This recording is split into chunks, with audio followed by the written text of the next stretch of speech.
এ বন্ধু, কালকে নাঙ্গর এলাকাত নতুন দশপতি ঘুরবার আইছিল। আরে ওটা 10 পতি হইতো না তো, দম্পতি হইব। আর শুনলাম পুলাফানে বলে স্পিডিং করছে। আর এটা স্পিডিং হইতো না, ইপটিজিং হইব। আর এলাকার পোলাবান তো ব্যক্তি বটাকে হই যা, ওটা বটাকে হইতো না, বখাটে হইব। আঙ্গুর কথাই হয় না, যা যাই গা। আহ, আরে মামা দেখ, একটা পুরি যেতেছে। মামা কেমনে দিলি, কেমনে আমার শিখা। শিখবি আত্রাম না কর আর জিব্বার তলে দে ফুমার। তাহলে মামা দিলাম, হ্যাঁ।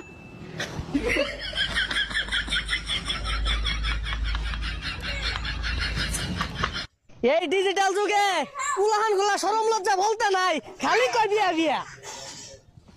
আব্বা ওই যে কইতে কইতে বলছে কি কই।